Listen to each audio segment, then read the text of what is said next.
हम जलते तो हम मंदिर के ऊपर जाकर हमला करते। तो आतंकवादियों ने आकर मस्जिदों के ऊपर हमला किया नहीं कर रहे, अगर करना होता तो बहुत पहले कर चुके होते। बोलते कि जय श्री राम और राम जी के नाम पे अगर ये गुंडागर्दी है तो फिर मेरे को लग रहा है कि रामराज फिर की शुरुआत हो चुकी है। वॉशिंग मशीन के जैसा अगर वो बीजेपी पार्टी ज्वाइन कर लेता है, अगर वो भाजपा ज्वाइन कर लेता है तो वो तो क्लीन हो जाता है। तो भक्तों को पागल बनाने के लिए है। चलो मान लिया मस्जिद से तो इनको तकलीफ है, चर्च पे झंडे लगाने की क्या जरूरत है? जो एक खेल खेला गया था माहौल खराब करने का देश में 24 के लिए, वो इन कामों में सक्सेस रहे। तो सिर्फ देश के अंदर मंदिर बनाने के लिए बुलाया गया है। आप चाह रही है कि मोदी जी मस्जिद भी बनाए? बिल्कुल, उनको बनाना पड़ेगा। तो जब मंदिर बनी तो मस्जिद भी बननी चाहिए थी। बाबरी मस्जिद के बारे में तो याद दिलाना भी चाहिए, क्योंकि वो ता कयामत तक वो उसी जगह पे ही रहती है। इस्लाम चीजें भुलाता नहीं है, इस्लाम याद रखने का नाम रखता है। और बाबरी मस्जिद हमारी थी और इंशाल्लाह उस चीज को हम वापस से तामीर करेंगे। पूरा देश देखेगा ये चीज़ें बहुत जल्दी होगी। सत्ता आपकी, कोर्ट आपका, पुलिस आपकी, प्रशासन आपका, लेकिन तकलीफ आपको मुसलमानों से, डर आपको मुसलमानों से। औरतों को उनके बुरखे पकड़ के ऐसे बोला जा रहा है जय श्री राम बोलो। तो आप मुझे बताओ, जब ये चीजें का माहौल होगा तो दूसरे तो कम्युनिटी वाले आकर बोलेंगे। आप लोग जल रही हैं राम मंदिर को देख करके। आप लोग देखिए, अगर हम जलते तो हम मंदिर के ऊपर जाकर हमला करते। मंदिर के नाम पर जो आतंकवादियों ने आकर मस्जिदों के ऊपर हमला किए, मस्जिदों के अंदर बम फोड़े, तो वो जलन तो साफ साफ तो दिख रही है ना सर, कि जल कौन रहा है एक्चुअली। जी, मुसलमान कम्युनिटी नहीं जल रही। कहा जा रहा है कि मुसलमान जो है आपत्तिजनक बातें कर रहे हैं श्री राम के। मुसलमानों को उल्टा फुल्टा बोलने की जरूरत क्या है सर? मतलब हम इस चीज़ के लिए खुश है कि हमारे हिंदू भाई बहनों की राम मंदिर बनी है, लेकिन देखिए कहीं ना कहीं हमें इस चीज़ की तकलीफ है कि हमारी बाबरी मस्जिद तोड़ी गई थी। तो इस चीज़ को इस तरीके से लेकर आके प्रेजेंट करना, देखिए तकलीफ है, लेकिन हम उस चीज़ को जाहिर नहीं कर रहे। अगर करना होता तो बहुत पहले कर चुके होते। क्या मानती है, रामराज की शुरुआत हो गई है? बिल्कुल हो चुकी है रामराज की शुरुआत। मेरे को लगता है कि राम जी के नाम पे जो बलात्कार या ऐसे देश के अंदर खुले घूम रहे हैं, मणिपुर के अंदर औरतों को नंगा करके घुमाया जा रहा है, किसी बच्ची को लेके जाके छोटी सी बच्चियों को लेके जाके रेप किया जा रहा है, मारा जा रहा है घुस के कैंपसेस के अंदर। तो मेरे को लगता है सर कि रामराज अगर इस तरीके से है, तो अगर ये लोग यही बोलते कि जय श्री राम और राम जी के नाम पे अगर ये गुंडागर्दी है, तो फिर मेरे को लग रहा है कि रामराज फिर की शुरुआत हो चुकी है। वॉशिंग मशीन के जैसा अगर वो बीजेपी पार्टी ज्वाइन कर लेता है, अगर वो भाजपा ज्वाइन कर लेता है तो वो तो क्लीन हो जाता है। तो खाली भक्तों को पागल बनाने के लिए है, हम ये सारी चीज़ें नहीं मानते। बुलडोजर चला है मीरा रोड पे मुंबई में, इसको किस तरह से देख रहे हैं सबको? देखिए, रैली निकाली जाती है, रैली निकाली जाती है और वहाँ पर जो है मीरा रोड के अंदर नमाज हो रही है। नमाज के अंदर जाकर ये अभी काशी बाकी है, ये बाकी है, मथुरा काशी है, हाँ, मथुरा काशी बाकी है। वहाँ पर जाकर मस्जिद के अंदर अजान होकर नमाज चल रही है, लोग रकात में है, सजदे के अंदर है। आप मुझे बताओ, वहाँ पर जाकर आप लोग बम फोड़ रहे हो, आप लोग जो है जय श्री राम के नारे लगा रहे हो। ऐसा नहीं, देश के अंदर बहुत सारी रैलियां निकली, लेकिन इसका ये मतलब नहीं होता है ना कि आप लोग किसी और धर्म के लोगों के पास जाकर उन औरतों को बोलो कि जबरदस्ती आप बोलो कि जय श्री राम बोले, वो भी बुरखे वाली औरतों को। इंसान एक हद तक ये करता है। चलो मान लिया मस्जिद से तो इनको तकलीफ है, चर्च पे झंडे लगाने की क्या जरूरत है? भगवा झंडे क्यों? तुमको तुम्हारी राम मंदिर कम पड़ रही है?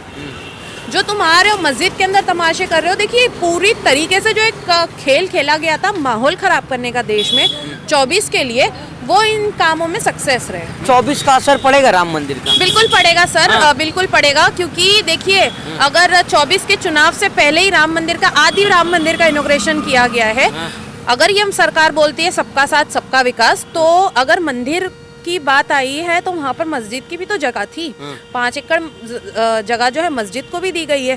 तो आप लोग अगर थोड़ी सी 4 ईंट रखकर अगर एक इनॉग्रेशन कर रहे हो राम मंदिर का, तो वहीं पे बाबरी मस्जिद भी थी, आपको उस पे भी करनी चाहिए थी। लेकिन इस देश ने अगर आपको वोट देकर बिठाया तो आपको, ठीक है आपने बनाए, अच्छा है, वो आप एक हिंदू कम्युनिटी से आते हो, आपकी वो आस्था है, हम उसके ऊपर सवाल नहीं करते और ना हम उसके ऊपर आवाज़ उठाते। लेकिन क्या आपको सिर्फ देश के अंदर मंदिर बनाने के लिए बुलाया गया है? उन लोगों का क्या, एक आपने ना आज तक एक कॉलेज बनाए ना, आपने एक इसरो बनाया ना, आपने एक यूनिवर्सिटी। आप चाह रही है कि मोदी जी मस्जिद भी बनाए? बनाएंगे, क्यों नहीं बनाएंगे? बिल्कुल उनको बनाना पड़ेगा। वहाँ पर पीएम बनाकर बिठाया गया है, तो सिर्फ हिंदू कम्युनिटी ने वोट थोड़ी दिया है, इस देश के आप है ना पीएम, आपको सिर्फ पूजा करने के लिए तो नहीं बिठाया गया है, बट लेकिन बनाकर तो देना है, और वो तो बनाकर देंगे भी। तो जब मंदिर बनी तो मस्जिद भी बननी चाहिए थी। तो ये चीज़ें समझने की ज़रूरत है देश को कि ये सिर्फ 24 के इलेक्शन के लिए पूरा खेल खेला जाए। अच्छा, जो डीजे पे गाने बजाए गए राम मंदिर के उद्घाटन के दिन, उसको किस तरह से देख रही हैं?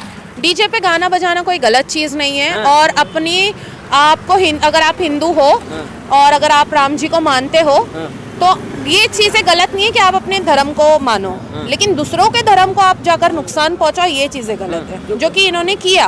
डीजे जोर जोर से बजाने में कोई वो नहीं थी और मुसलमान लोग आज तक झेलते आ रहे हैं, सब्र करते हुए आ रहे हैं। लेकिन अगर आप उनकी औरतों को बोलोगी जय श्री राम बोलो, आप जबरदस्ती जाकर मस्जिद के अंदर आप लोग बम फोड़ो, मस्जिद के ऊपर चढ़ के हरा झंडा निकालो हमारा और उसके ऊपर अपना झंडा लगाओ, तो ये चीजें गलत है सर।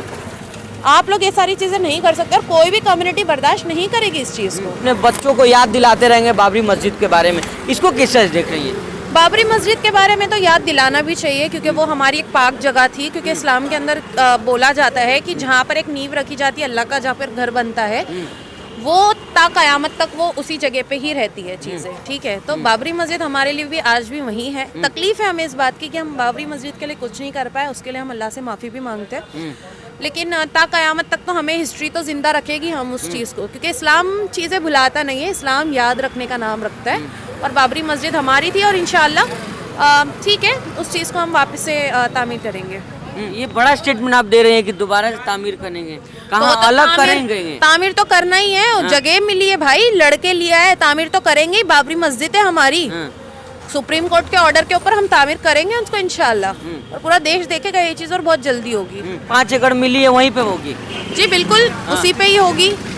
देखिए जो सुप्रीम कोर्ट के फैसले हैं उस चीज़ को हम मानते हैं, वो हमारे सर आंखों पर, क्योंकि हमारे नबी पाक ने भी ये चीज़ बोला है कि तुम जिस ज़मीन पे रहो उस ज़मीन से तुम मोहब्बत करो। और ख़ुद ये चीज़ अल्लाह पाक ने भी फरमाया है कि तुम जहाँ पर रहते हो वहाँ के रूल्स और रेगुलेशंस की आपको सुनना है, समझना है, उस चीज़ के ऊपर इम्प्लीमेंट करना है। तो उस चीज़ के ऊपर कोई दो राय नहीं है और हम ज़्यादा देश का माहौल बिगाड़ने के भी कोई हित में नहीं है। अच्छा, असुद्दीन वैसी जो है वो कह रहे हैं कि इसका दर्द जो हम लोगों को क़यामत तक रहेगा, तो क्या आप भी मानती है कि दर्द रहेगा? देखिए तकलीफ तो रहेगी, दर्द भी रहेगा, लेकिन अगर देश में रहना है तो एक चैन अमन शांति का एक प्रतीक लेकर रहना पड़ेगा। तकलीफ तो है, उकसा कौन रहा है? जो बीजेपी वाले जो उकसा रहे हैं। सत्ता आपकी, कोर्ट आपका, पुलिस आपकी, प्रशासन आपका, लेकिन तकलीफ आपको मुसलमानों से, डर आपको मुसलमानों से। क्यों, किस लिए? आज पहले भी इस देश को आज़ाद करने में मुसलमानों का एक अहम भूमिका रही है मुसलमानों की, और इस तरीके से नहीं की जाती है। मुस्लिम नेता जो कह रहे थे कि निकलना नहीं चाहिए मुस्लिम नौजवानों को 20 से 26 तारीख के बीच में, डराने की बात हो रही है कि सच में ऐसा नहीं निकलना चाहिए? देखिए अगर मैं माहौल देखूँ तो मैं उस टाइम पर निकली थी। मेरा ऐसा था कि मैं हिजाब पहनती हूँ, मैं मुस्लिम हूँ।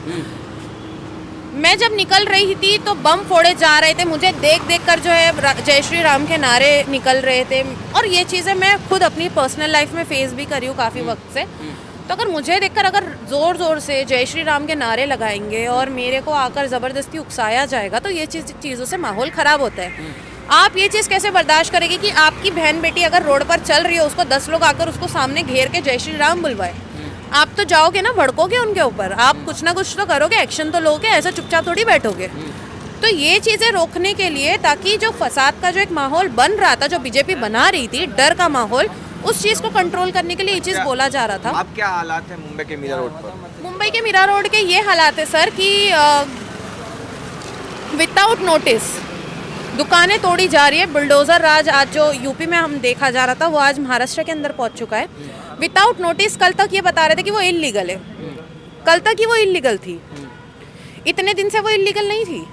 जब ये तमाशे होते हैं देश के अंदर, उसके बाद आप मुसलमानों की जगह पे जाकर आप मुसलमानों का जो प्रॉपर्टी है उसको डैमेज कर रहे हो। और सिर्फ ये मीरा रोड के अंदर ही नहीं हुआ है, ये चीज़ें डोंगरी पे भी हुई है। वक्तों पर आप लोगों ने पथराव किया, इस वजह से हुआ ऐसा होगा? देखिए मुसलमान पागल नहीं है कि किसी को भी ऐसे चलते फिरते कोई भी पत्थर उठाकर मार दे।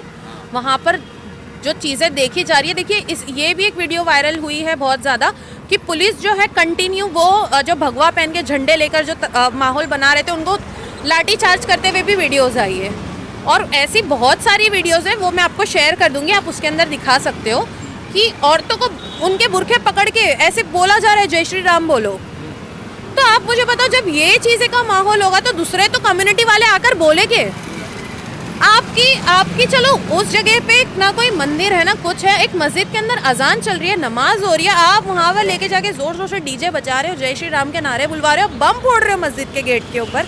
तो आप बताइए कि माहौल कैसे नहीं खराब होते। लेकिन फिर भी जो चीज़ें हुई छोटे से मैं संभल गई।